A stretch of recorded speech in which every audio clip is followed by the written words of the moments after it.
അത്രമേൽ പ്രണയിച്ച് കല്യാണം കഴിച്ച രണ്ടുപേർ, ഉം. കല്യാണത്തിന് ശേഷം അവർ പറയുക അവൻ്റെ ക്യാരക്ടർ ശരിയല്ല, അവളുടെ ക്യാരക്ടർ ശരിയല്ല എന്നൊക്കെ. ഉം.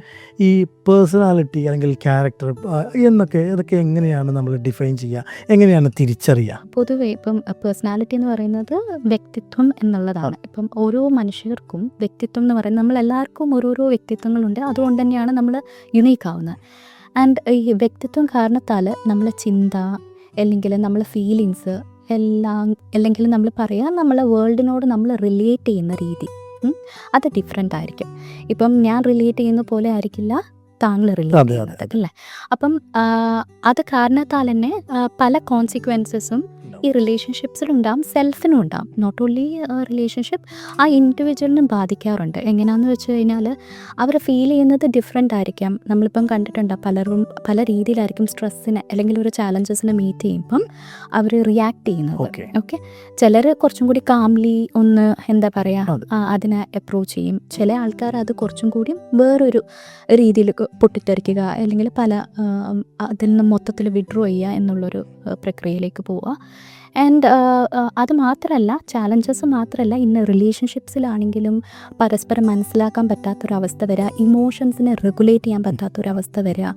അപ്പം ആൻഡ് നമ്മൾ വേൾഡിനോട് അല്ലെങ്കിൽ അവർ കാണുന്ന കാഴ്ചപ്പാട്, അവർ യൂസ് ചെയ്യുന്ന ലെൻസ് ആയിരിക്കില്ല മറ്റൊരാൾ യൂസ് ചെയ്യുന്നുണ്ടാവുക. അപ്പം അതുകൊണ്ട് തന്നെ മറ്റൊരാൾക്ക് മനസ്സിലാവില്ല ഇയാൾ എന്തുകൊണ്ടാണ് ഈ ഒരു തരത്തിൽ ബിഹേവ് ചെയ്യുന്നത്. അപ്പം ഇതാണ് പൊതുവെ പേഴ്സണാലിറ്റി എന്ന് പറയുന്നത്.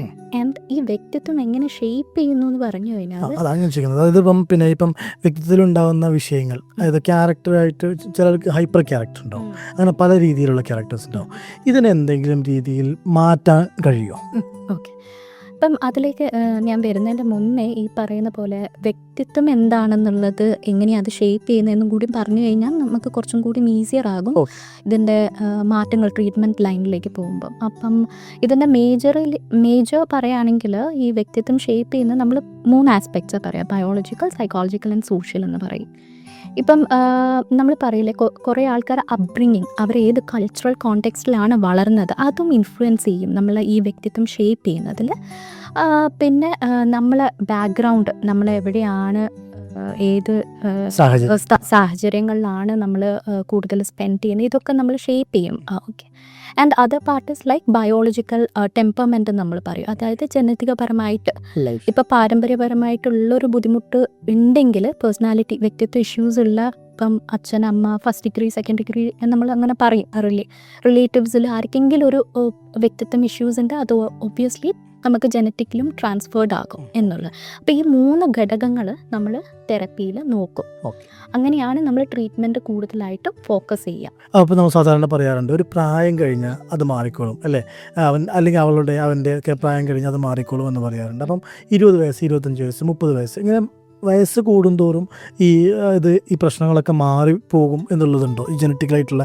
അതൊരു നല്ലൊരു ക്വസ്റ്റ്യനാണ്. ഇപ്പോൾ പലപ്പോഴും പലരുടെയും ഒരു എന്താ പറയുക ധാരണയാണ് ഈ പേഴ്സണാലിറ്റിയിലെ വ്യക്തിത്വം എന്ന് പറഞ്ഞു കഴിഞ്ഞാൽ അത് മാറും, അല്ലെങ്കിൽ കല്യാണം കഴിഞ്ഞാൽ മാറും, കുട്ടികളുണ്ടായാൽ മാറും. പക്ഷേ നമ്മൾ മനസ്സിലാക്കേണ്ടത് ഈ റിലേഷൻഷിപ്പ് ഇഷ്യൂസ് മാത്രമല്ല, അവർക്ക് സെൽഫും അവർക്ക് മാനേജ് ചെയ്യാൻ പറ്റില്ല എന്നുള്ളൊരു കാര്യം.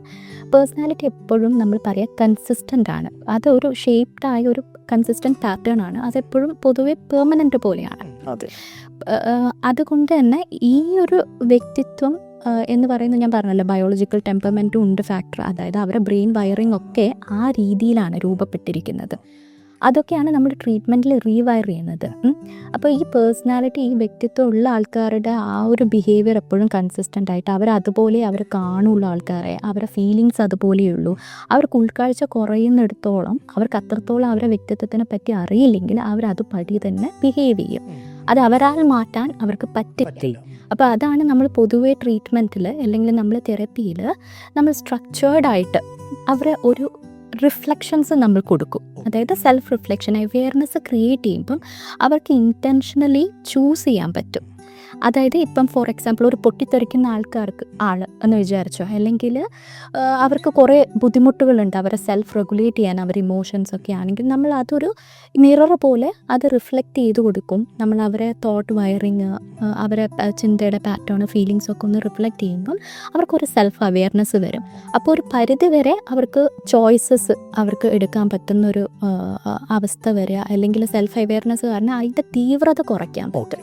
പക്ഷേ എങ്കിൽ പൂർണ്ണമായിട്ട് നമ്മൾ ആ വ്യക്തിത്വത്തിനെ റീമോഡിഫൈ ഒന്നും ചെയ്യാൻ ഒരിക്കലും പറ്റില്ല. കാരണം തീവ്രത കുറക്കുന്നതോടുകൂടി ക്യാരക്ടറിൽ ഒരുപാട് മാറ്റങ്ങൾ ഉണ്ടാവും. അതെ, ക്യാരക്ടറിൽ കുറേ മാറ്റങ്ങളും പിന്നെ അതിലൊരു കുറച്ച് ഉൾക്കാഴ്ച വരുമ്പം തന്നെ അത് വലിയൊരു സെൽഫിനും അവരെ ഇൻഡിവിജ്വലും മാറ്റങ്ങളും, അത് കൂടാതെ അവരെ ചുറ്റിലുള്ള സംഗതികൾ കാര്യങ്ങളൊക്കെ ഒന്ന് എന്ത് ചെയ്യാൻ പറ്റും, അവർക്ക് കൺട്രോളബിൾ ആകും എന്നുള്ളതാണ്. ഓക്കെ.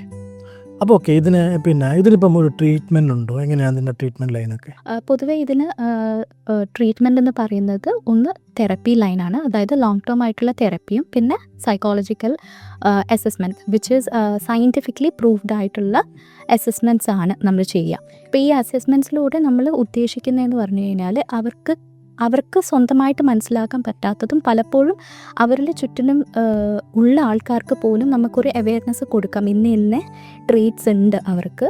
അപ്പോൾ അതിനാലാണ് അവരിങ്ങനെ റിയാക്ട് ചെയ്യുന്നത്. അപ്പോൾ അസസ്മെൻറ്റ്സിൽ കുറേയൊക്കെ ഡീറ്റെയിൽഡ് ആയിട്ട് നമുക്ക് അവരെ എന്തൊക്കെയാണ്, എവിടെയൊക്കെയാണ് വീക്കർ പോയിൻറ്റ്, എവിടെയൊക്കെ സ്ട്രെങ്തൻ പോയിൻറ്റ്, അതൊക്കെ ഒന്ന് കമ്പൈൻഡ് ആയിട്ട് നമ്മളത് റിഫ്ലക്റ്റ് ചെയ്യുകയും ചെയ്യും. പിന്നെ അത് തെറപ്പിയിലേക്ക് ലൈഫിലേക്ക് കൊണ്ടുവരികയും ചെയ്യും. ഓക്കെ, അപ്പോൾ ആ രീതിയിൽ ട്രീറ്റ് ചെയ്യാൻ പറ്റും. Yes. Okay, thank you so much. Thanks for information. Okay, welcome.